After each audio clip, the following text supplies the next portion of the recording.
Hi, this is Peter Teuscher. I'm here with Toby Denker. Thanks for joining us for another podcast where I almost butchered your name, Toby. We tend to talk about personal development as it relates to work, private life, and everything else, and even a little bit of philosophy. So, thanks for joining us for another podcast. We kind of pick a topic and see where the conversation takes us. So, how you doing today, Toby? I'm doing good. Curious to see where the where the conversation takes us today. Yeah, Uh, actually, I'm feeling pretty good. I had a really good workshop last week, leadership workshop that I was doing, and had a mm, great group. The people you work with make all the difference. yeah, So yeah, so I came out of that having on a high note, ending the week, and so I'm ready to start the week on a high note with our podcast. we're on on the exactly same wavelength, and I had this exactly same thing. I had a really good group last week, and it gives a lot of energy for sure. Yeah, Awesome. So, what yeah. topic do you have for us today? All right, yeah. So I thought today we'll talk about intuition, because it's an interesting topic. It's something that we can probably all relate to in one way or the other. I see myself as, I guess, kind of an intuitive person. I think I trust my intuition a lot.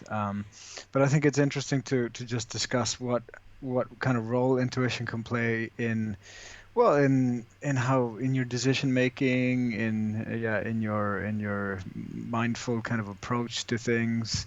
Even, I mean, when we talk about complexity, intuition is a bit part of it as well, steering us in this VUCA world, or whatever you want to call it, Hmm. in lots of uncertainties. Hmm. And also, actually, one thing that I thought I could start with is with music.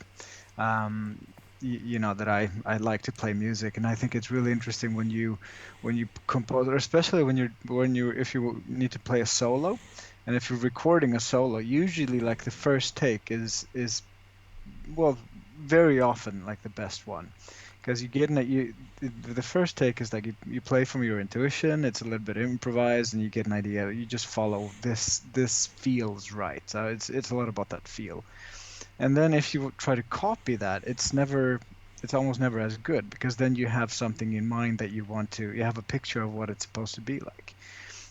So when you're playing music, I think it's so interesting how intuition can really guide you to something that is, it can be unique, it can be very authentic, it comes from within you, and usually that's of a very high quality.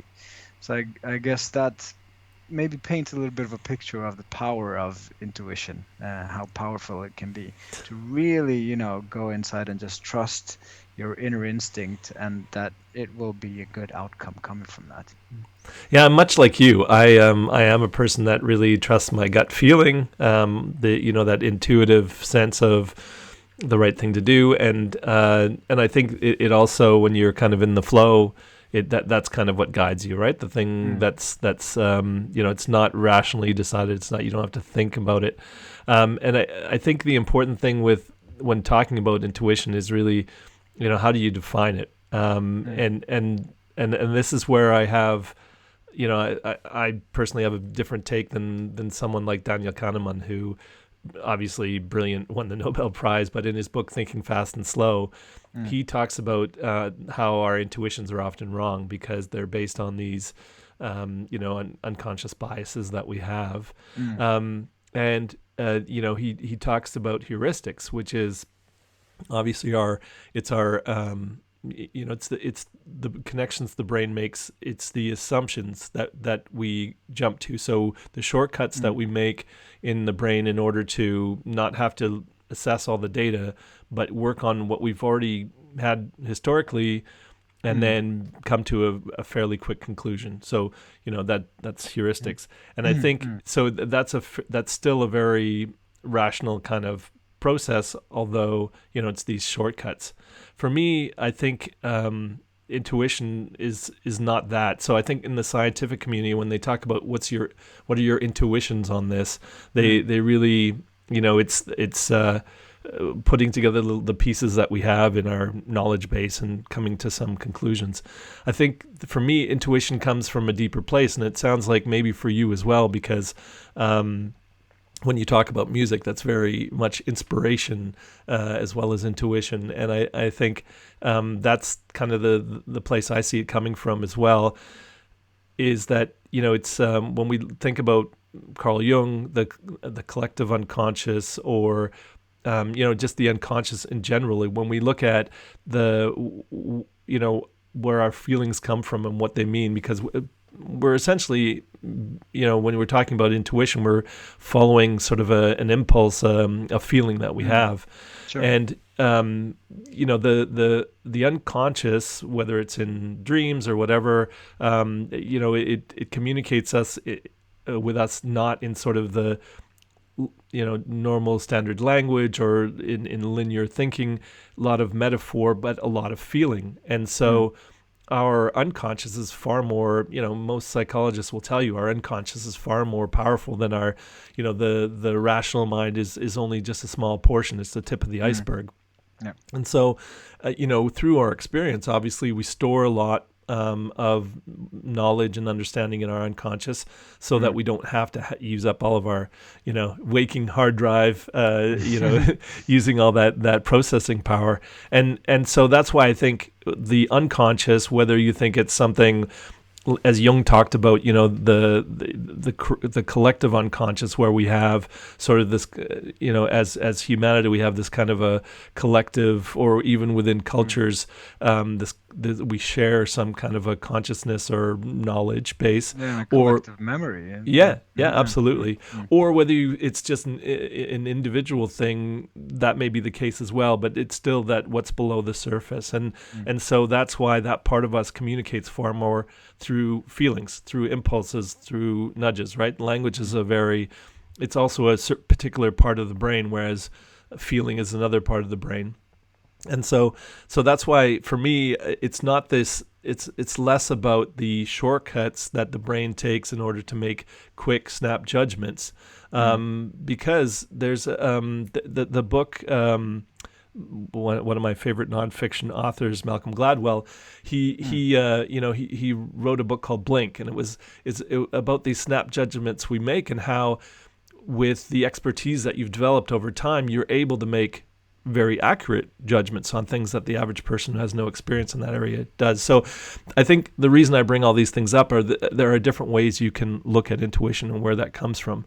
And I think to decide for yourself what that means for you will probably, have some influence on how much you believe in it and how accurate you think it can be. But I think for most people who practice, who a lot of people I talk to will say, I trust my gut feeling and it never leads me wrong. And I'm one of those people too. It's when those times when I had this feeling and I ignored it and I did something different that things go wrong, in my experience. Yeah, I mean, I hear a lot of people saying that as well. I think what a lot of scientists are sort of measuring if it's that true or not. But I guess the intuition will always guide you to what feels right. So even if it's a decision that, I mean, a researcher might see as as off, it might still feel right to you. So then it feeds your intuition. So I mean, I don't think we have to argue about how we define it, because it's obviously defining intuition would be something very, very difficult. It's like, it's almost like you can't define it. It's not supposed to be defined in that sense. Right? Yeah, well, I just wanted to limit it, maybe. Yeah, I just wanted to clarify it, because I obviously, who am I to challenge a Nobel Prize winner? And I do really, I'm fascinated by his work, and the book Thinking Fast and Slow, I think, is full of really interesting, information about how the brain works and the shortcuts that we have. But that, to me, is just not intuition. Like, he uses that word intuition a lot, and for me, that's not how I define it. So, I think we're just talking about two different things. And I think for people who are aware of their biases, or who think that, who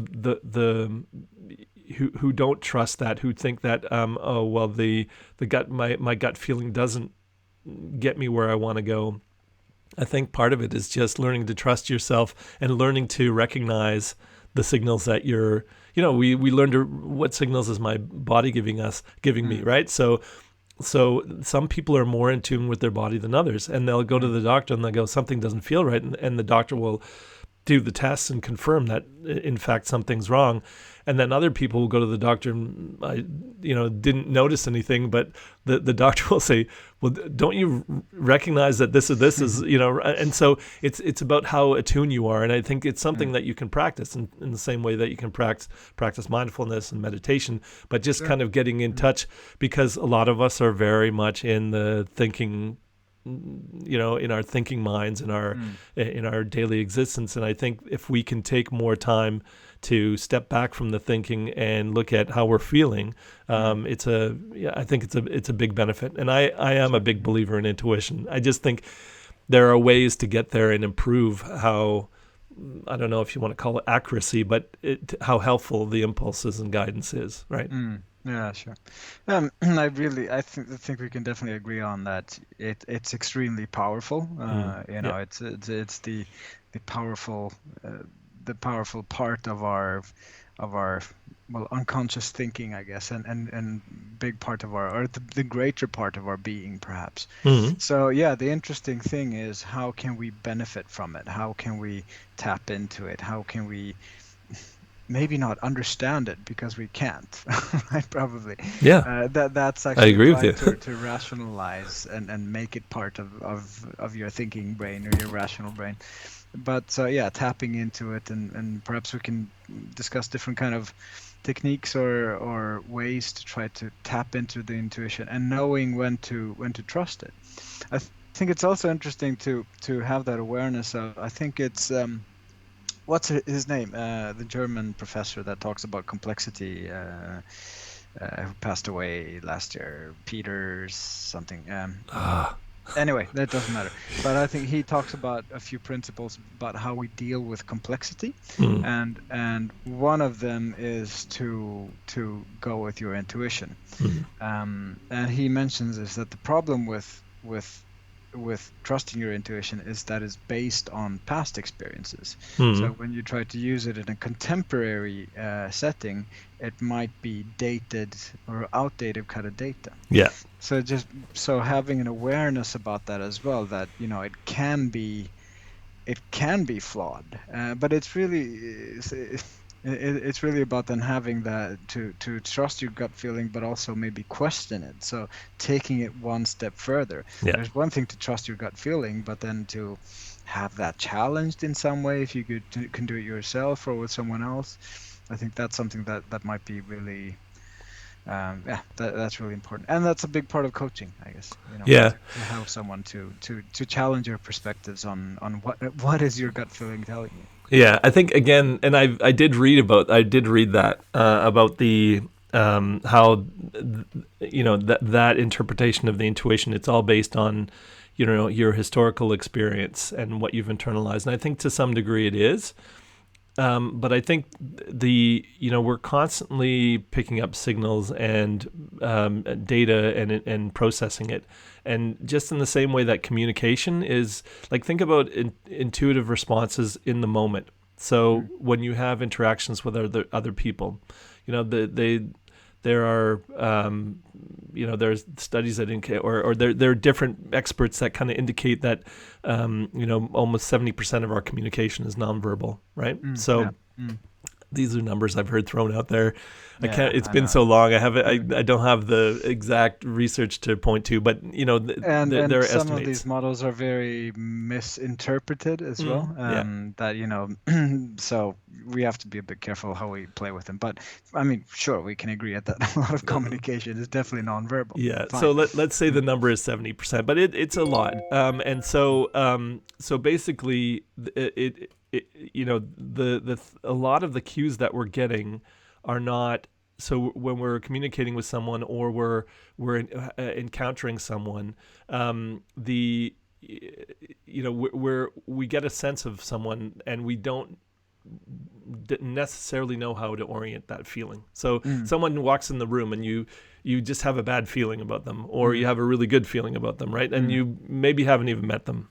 Um, and those are, for me, those are intuitive signals, right? So Yeah. so somewhere on an unconscious level, you're picking up something. Maybe they remind you of someone that you didn't like, really did like, or there's some aspect of them that there's some part of their body language that your unconscious is processing.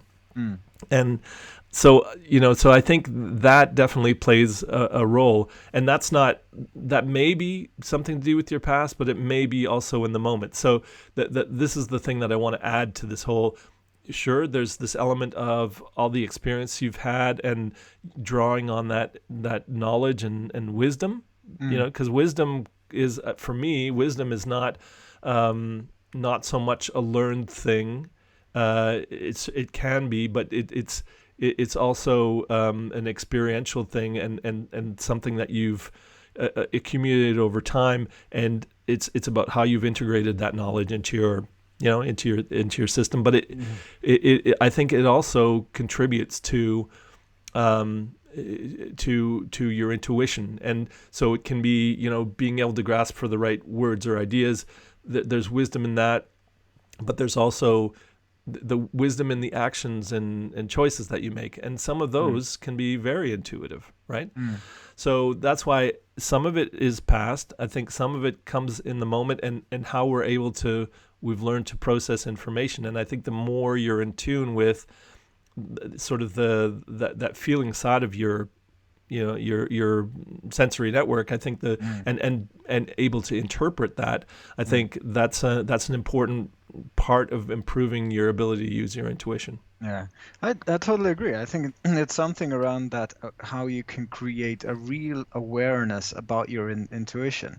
I mean, I think that's really interesting as an example that obviously, every time we meet a new person, we make a judgment based on our intuition, like good looking, bad looking, smelly, whatever it is, right? But there's some kind of judgment going on. And if we don't think about it, that can trigger. There can be biases that triggering and giving and telling us, or we interpret the wrong messages.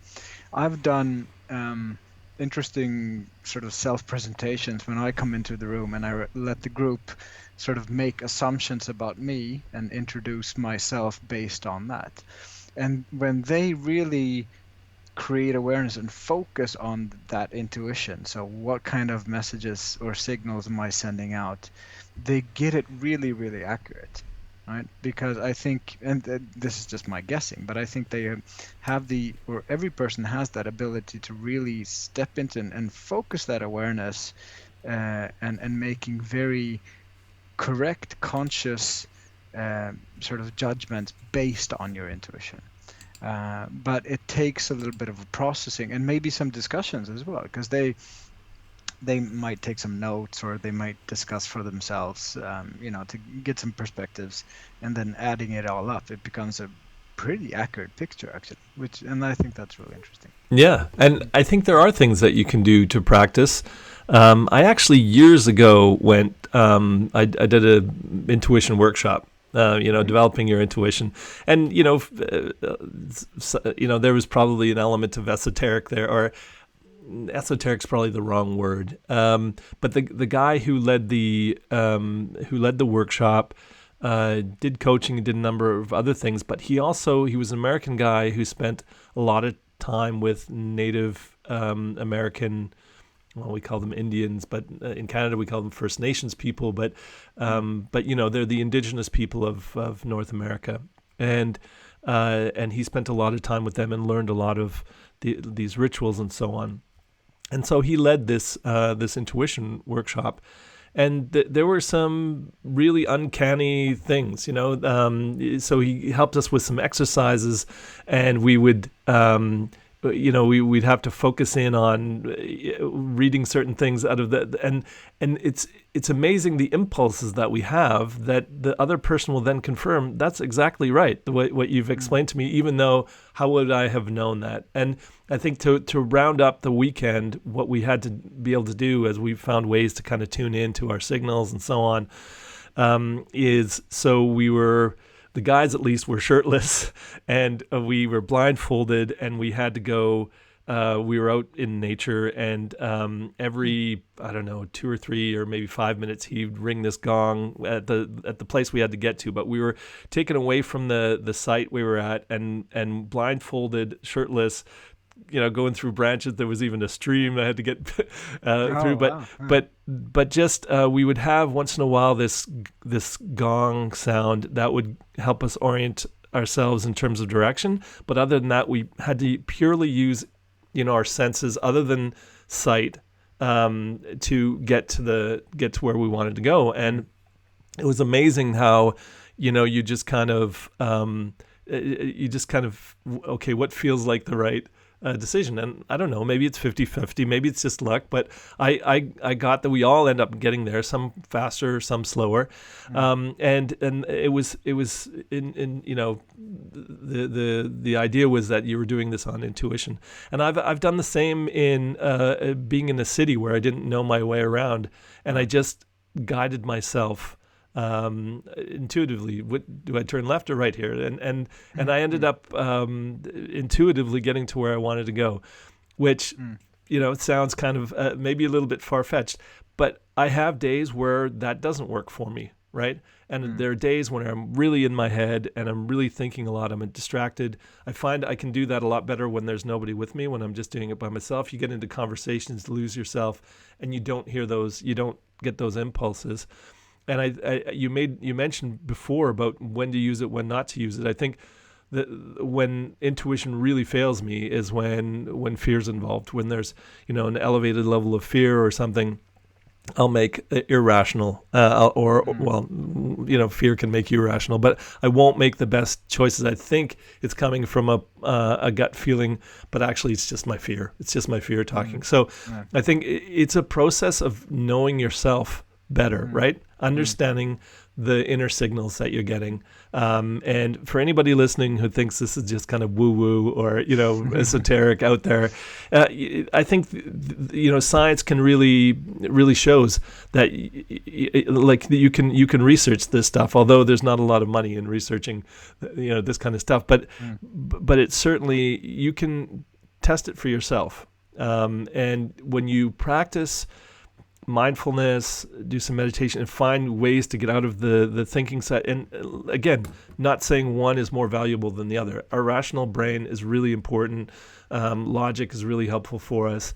But I think there's also the other side that people often say, you can't just trust your feelings. This is a really important decision.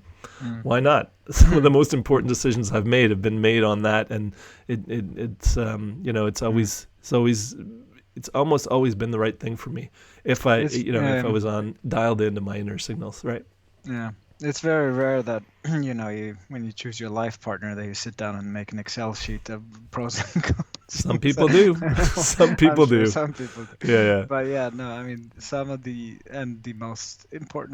most important decisions that you make, I would say, that are based on intuition for sure. It's based on feelings and what you think is important for you, not an P&L benefit sheet in any way like that, right? Yeah, I think if you think about people who are making a decision about a career or a job or a partner based on all these rational things, well, I don't know why I don't feel right about it, but there must be something wrong, because look, the pay for the job is great. It's an ideal, all these factors that I want are there, but just because I don't feel good about it, why should I say no, right? And the same goes for partnerships or life-changing decisions that you are thinking about making. And I think it's always hard to, or sometimes it's easy in hindsight to see if it was the right thing, but sometimes how would you know how your life would have turned out if you'd gone a different path? So it's not always easy to qualify that, but I think from my life experience, the decisions I made out of fear always led me to the wrong place, and the intuitive gut feeling responses are the ones that really got me to the right place. Yeah. So, I mean, okay, we agree on that intuition is very powerful. It can be Hmm. very beneficial. And there is a saying that, or not a saying, but people talk about, well, how can you bring your intuition into your consciousness, right? And bringing into awareness. So you mentioned meditation and mindfulness practice already. What do you think are some other ways that we can bring intuition to our awareness so we can, reap the benefits of our intuition? Well, you can. I think it's about practice. So if you maybe decisions that aren't going to be life changing for you, um, rather than thinking about it deeply, see what feels like the right thing. Like if you're not in a hurry to get anywhere and you're not sure rather than opening up the app that tells you which direction to go on your phone, Mm, then just try intuitively getting from A to B. mm, Those are interesting exercises. Or just in the we all have this strange feeling about someone phones you and it's like, I was just thinking about you. It's strange that you're calling, right? mm, And so is that intuition? There was some research done years ago that where they were showing individuals different pictures, right? And once in a while there would be a real gruesome or a real mm, shocking one, and they had them hooked up to some neurofeedback equipment, and basically the that fear or that really negative response to that bad photo came like a millisecond, or just less than a second before the picture actually came on the screen for them to see it. So oh, they mm, had the emotional response to it before it came up. So it was almost like an intuitive response, something bad is coming, right? mm, And so how do you explain that? I don't know. I don't want to talk about the esoteric or whatever, but I mean, there are things in life we can't always explain, but I mm, I think that it's about what works, right? So if you find that in as a rule, when you trust your gut, it gets you to the right place, mm, then keep doing that. mm, If you find that it doesn't, then there are steps you can do. Anything that you're going to do that gets you out of the thinking mind and a little closer to recognizing your feelings. Think about a lot of people. It's a defense, it's a strategy, it's a defense mechanism to sort of suppress what they feel or ignore what they feel, and not mm. get too emotional. Emotional is a bad thing. It means I'm not in control. And I think anything that will help you get more in touch with the emotional side of yourself is going to help improve your accuracy with intuition. That's Yeah, perhaps. Yeah, I think I mean there needs to be some preconditions for us to able to reap the benefits of intuition, and it's really to be in a big state. I mean, you mentioned a few times already that how if we're driven by fear, how that can have a very detrimental effect on us. So being in a state where where you feel comfortable and you feel a level of comfort and perhaps trust with the situation and people around you, that you can have the time also to tap into that intuition and make a sound decision based on what you're actually feeling. mhm. So I mean, and that relates to wellness, I guess, in most cases, that we are in a mental and physical healthy state where we feel good, and then it's much easier to tap into that intuition.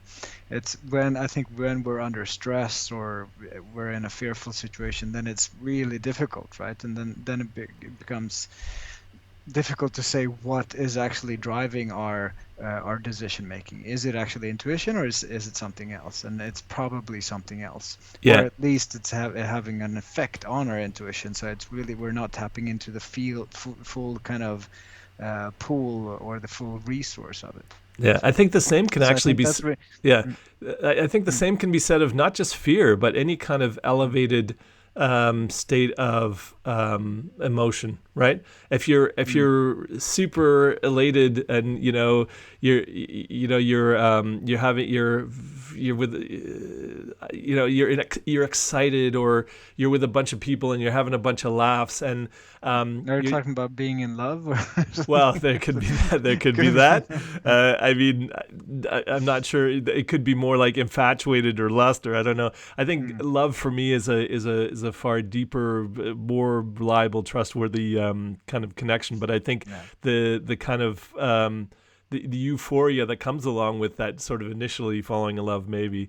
So, yeah. But I think even what we see as positive emotions, when in a heightened state, it's about when you're in a calm state.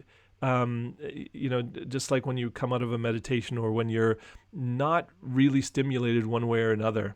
Mm, You're not super excited, but you're also not fearful. I think these heightened situations of emotion, they interfere with your guidance system, because mm, how are you supposed to sort out your feelings when you've got these really heightened levels of emotion, right? Whether mm. whether you're feeling, whether they're generated by fear or some other positive excitement, either way, um, it's hard to then sort of filter those out and then get to the core of what your sort of inner signals are trying to tell you. Mm. Yeah, I guess so. So it's difficult to maybe perhaps to say exactly where it is, but yeah, to be in that state where you can try to connect with everything, but at the same time, and I mean, intuition is so quick. So if we start to overthink it, maybe then we're actually starting to analyzing it in a way that becomes the opposite of what we're trying to do. And you might, Yeah. when we're taking these kind of any kind of assessment, or I mean, typically if you do like a personality assessment or a test or anything like that, the usual guidance is to, well, just trust your gut feeling. Don't overthink it. Just go with what you think is right. And the first answer is usually the right one. Yeah, right. So it's about being in a state where you are, yeah, where you're feeling good but not overthinking. So it needs to be kind of speedy as well, right? Hmm. Yeah, it's that Mm, first impulse, and as yeah. soon as you start to process, as soon as it starts to go, then your doubt, your fears, or your conscious evaluation of things takes away from, because again, you're at a different level of consciousness, where the sort of your intuitive response comes from the unconscious area. How are you supposed to make a better assessment, in your conscious thinking? Mm, Then that defeats the purpose of having an intuitive response, right? When you mm, start to overthink it. yeah. Yes, and I'm just thinking about more ways to practice it. So, I mean, you mentioned actually, I think that's a good tip. If you're going somewhere and you're not really sure of the area, if you have time and if you have the opportunity, well, just trust your gut feeling and see, where would this take you. I actually do that a lot when I'm out running, and that's one thing for me. I always think that's the best way of my best runs are always like when I go out, I don't exactly have a plan of where I should go. I don't listen to anything, and I just well, let's see where I go today, and what path to take. And I don't have a plan, but it's those are always the best runs. Hmm. I always come back home so far. So yeah, there's no real fear there of getting lost or anything. So Yeah, I guess the yeah, caveat there is, as long as you're not in any danger, yeah, there are places where, like, training and understanding certain processes is really important and helpful for you. But if you're trying it out, make sure that you're in a safe environment, and mm, that goes for a city too. I mean, if you're in a city where there's bad neighborhoods, dangerous, make sure those are sort of off your, out of your area of where you're yeah. going to But at wander the same into. time, I think your intuition will tell you to stay clear of I those areas, agree. right? So, It's just I'm giving a disclaimer. okay. Look, if it were up to me, I believe the same. I think my intuition will, guide me in the right place, and it's never failed me.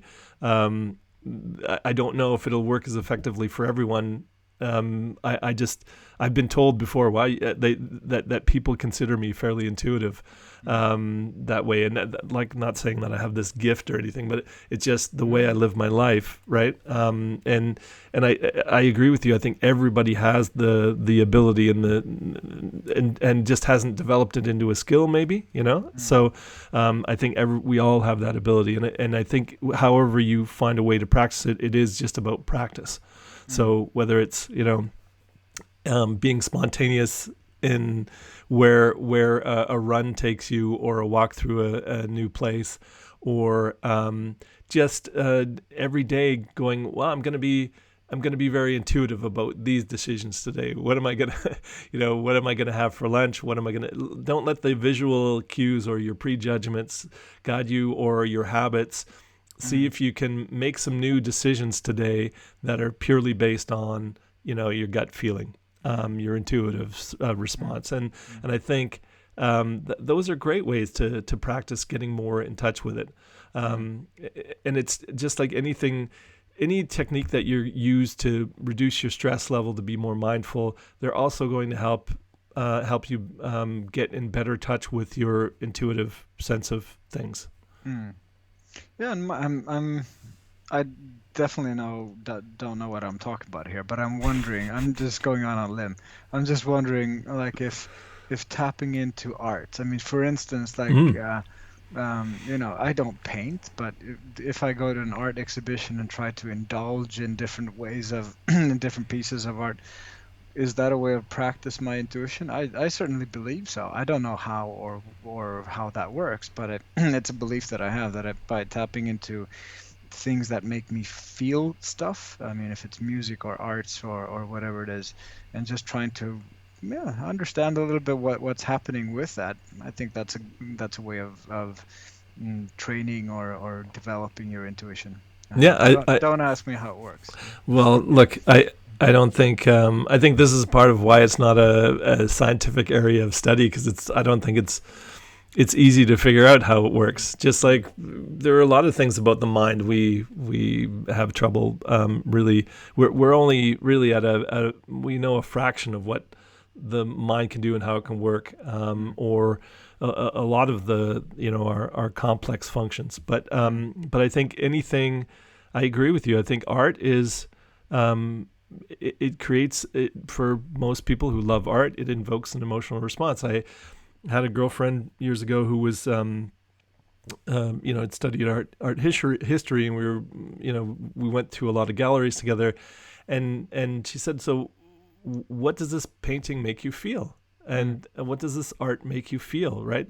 She said that it's not about understanding, for her, she could understand the technical aspects and stuff, but someone who just appreciates art, it's about does it invoke a feeling with, and she said if the picture or the painting does not invoke some kind of an emotional response, then it's not the right piece of art for you.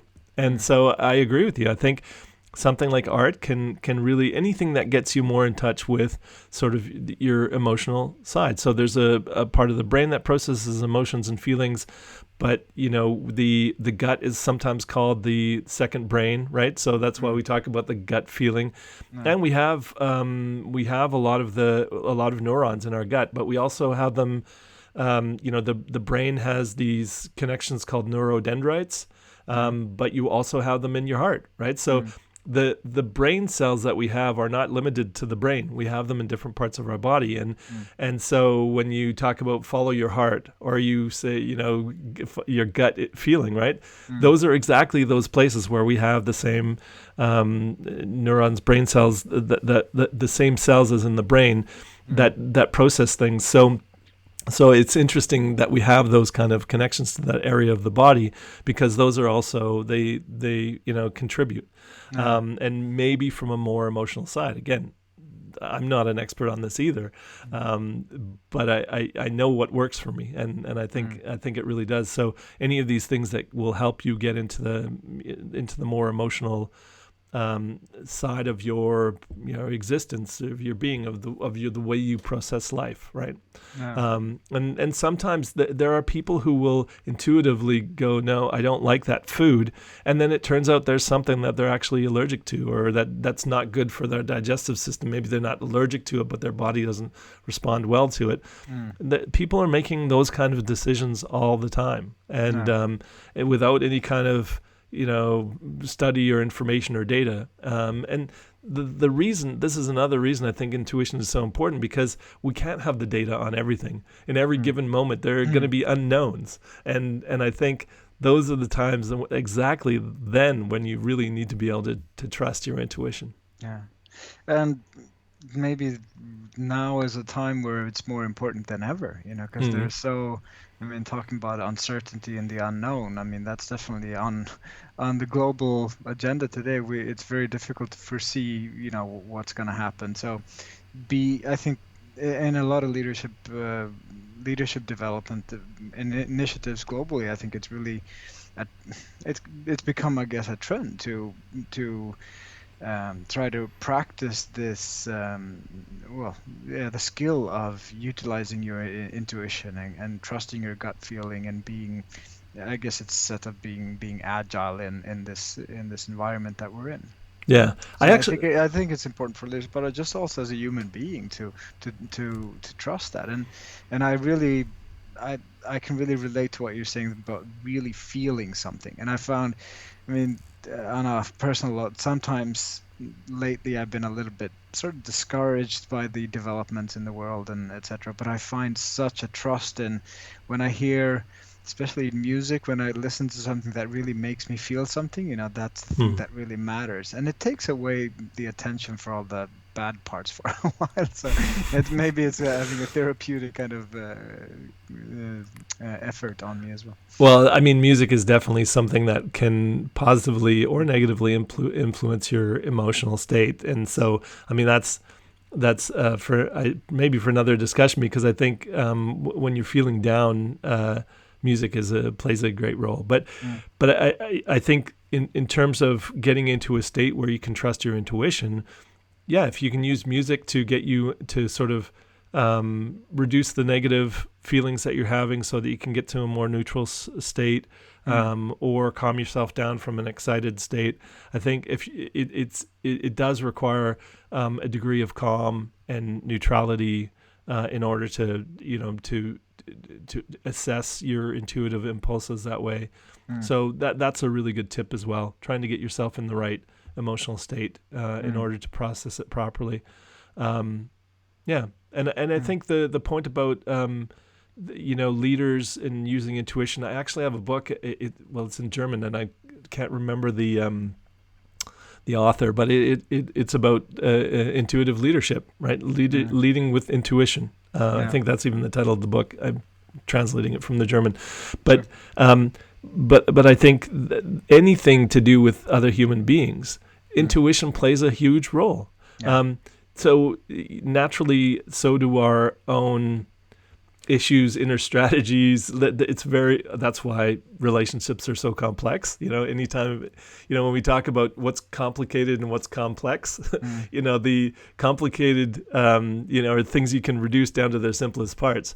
But dynamic systems are complex, and and we are a bunch of walking dynamic systems that, and so I think any time that you're dealing with that, intuition is a huge help. And so that's why whether it's leadership or whether it's interpersonal relationships, there's always a degree of intuition that comes through.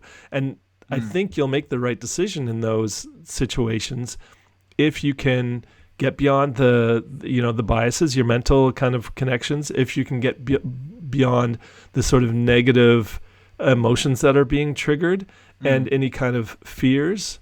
And along with those biases are the judgments, the prejudgments that you make.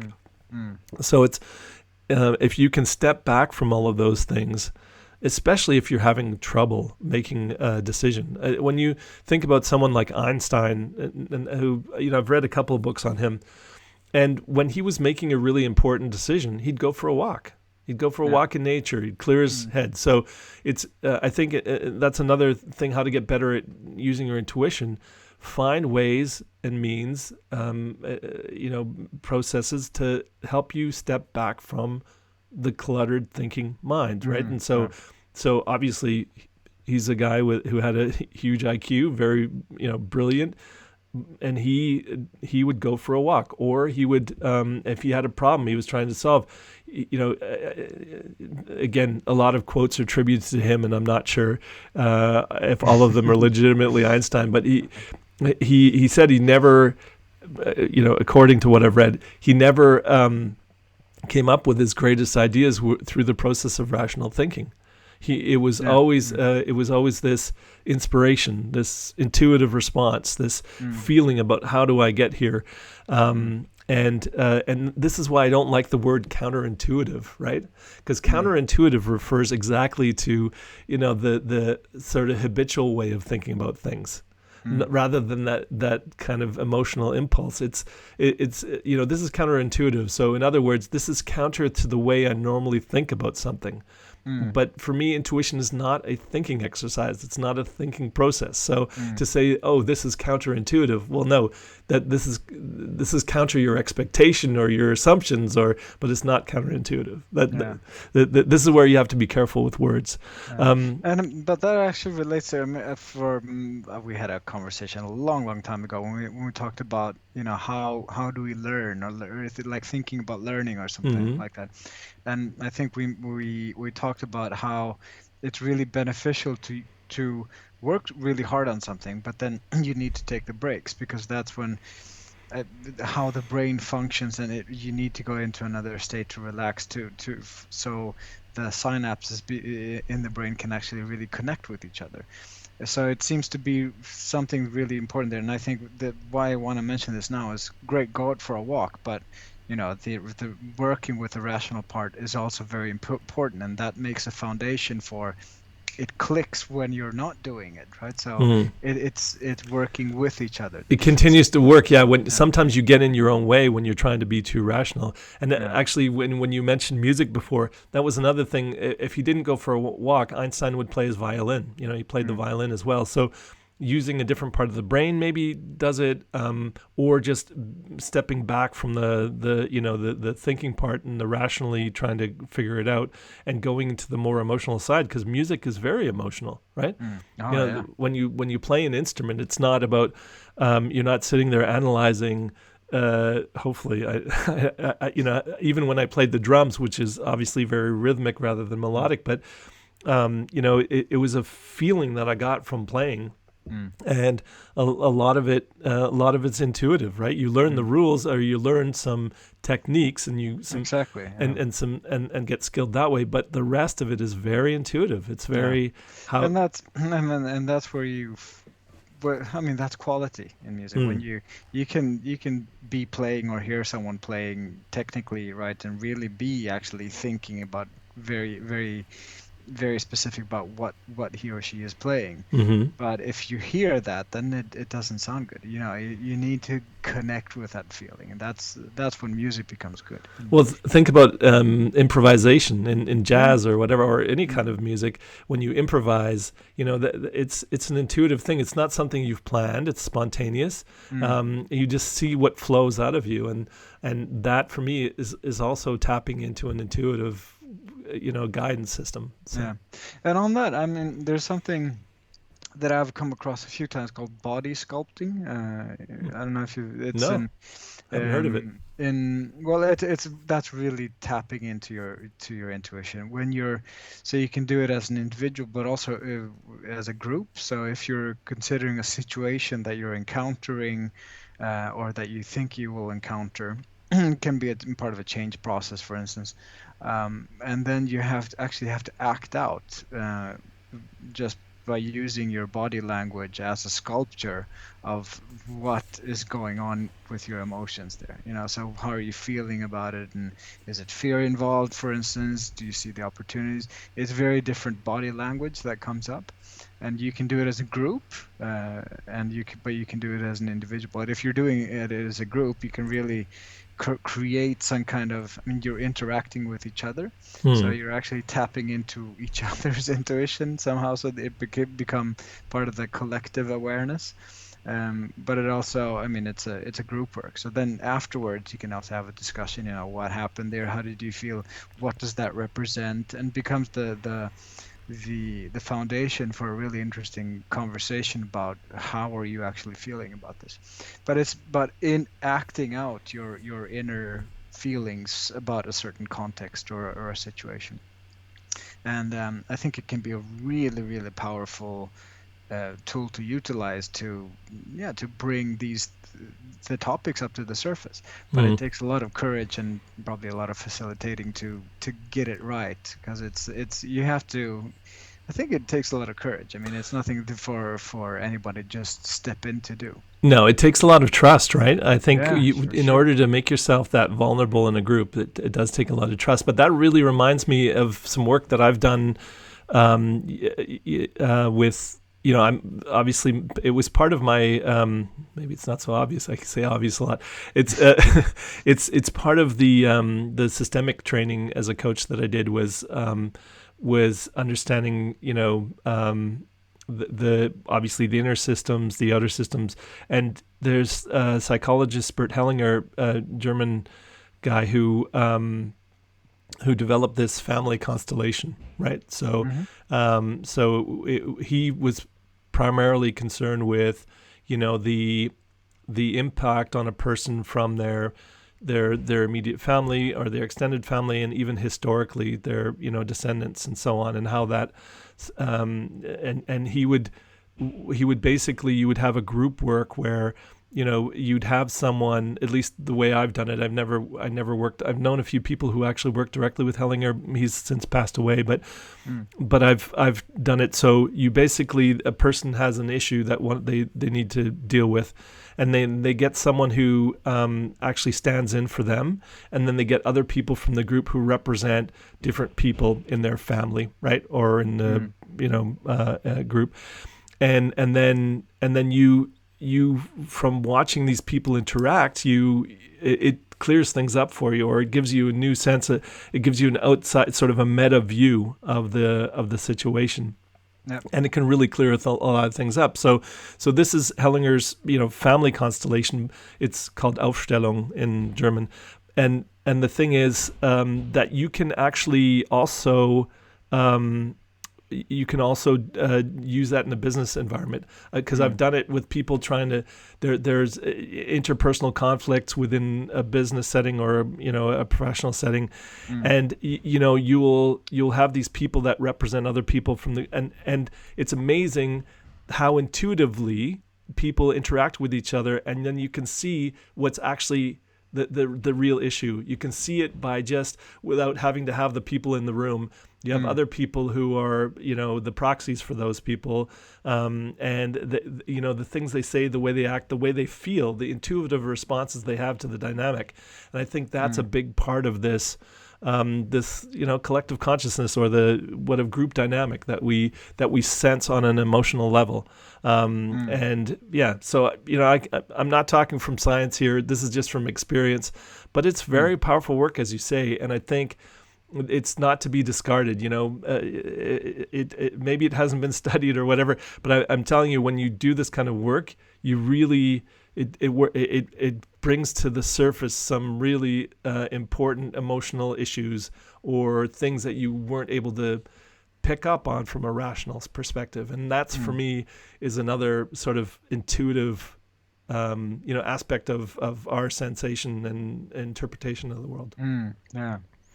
Yeah, so, so it's actually some kind of role play then. I mean, but Yeah, it it can be. really, Yeah. but to actually do it with quality, I mean, you can just talking about it, you can see the difference. I mean, you can do a role play, and you can do an role play where you really tap into someone else's emotions, and I mean, intuitively try to do that. I mean, there's a vast difference in the quality that can come out, what it Yeah. represents, right? Yeah, absolutely. Mm. Hey, listen, I told you before that some renovations are going on in the house, and it sounds like they're No, gearing up to make a bunch of noise here. So okay. I'm I wondering, haven't heard anything. maybe intuitively, I feel like this is a good place to wrap it up before we get interrupted by some noise in the background. What do you think? Sure. Yeah, I guess we've covered a lot of ground on intuition. I don't know how much further we can come right now, but it's been really interesting. Really, Yeah, really yeah. interesting. Sorry to Mm. stop so abruptly, but like I say, I think any minute we could be rudely interrupted by some noise. Yeah. But yeah, look, thanks for bringing up that's a really interesting topic, and I know a lot of times because a lot of times you like to bring up this sort of professional business related stuff, and then you surprise me with something that's totally not related to that. And Who says it's not related though? I don't no, I'm not saying this. I'm know. not saying intuition isn't. I think it's all interconnected and related. But this is I think it's great that you were the one. When you came up with the topic, I kind of thought, well, that'd be one of the ones I would normally put out there. So anyway, look, thanks everyone for listening. I hope this has been interesting for you, and for those people who think that intuition is it's a little bit of, I don't know, esoteric or whatever. I challenge anyone to try and integrate it into your life, and the worst thing that'll happen is as long as you're not using it for big life-changing choices, that the worst that can happen is you realize that you're not that in tune to your emotional guidance system. And so but I encourage everyone to do it, because the rational side of you is really important, but so is the emotional side, and just getting more in touch with that. There's no harm in that. You're only gonna benefit from it. Mm-hmm. All right. Mm. I agree. What can I say? I mean, we are both kind of we describe ourselves as intuitive individuals. I guess, We're right? on the So, same page. Enough said. but you can always play around with it and do it more or less. But I think for me, I would benefit a lot if I if I tapped into my intuition a bit more and being more aware of it. So it's all for that personal development. Yeah, and I've had experiences where I've tried to use my gut feeling, but then I realize, nah, I can't, because there's too much pressure, there's too much, there's fear involved, or I'm not in that neutral state of calmness, and it's really tough to trust your emotional responses when you're not kind of grounded and feeling level-headed. So. Yeah, so that's a great place to leave it. Thanks for that topic, Toby. I enjoyed it. Yeah, me too. Thanks. It's one I like to talk about. And I hope it was enjoyable for everyone listening. So we will be back with you in a couple of weeks with another topic. And until then, thanks for listening, and we'll talk to you soon. Take care. Thanks. Bye.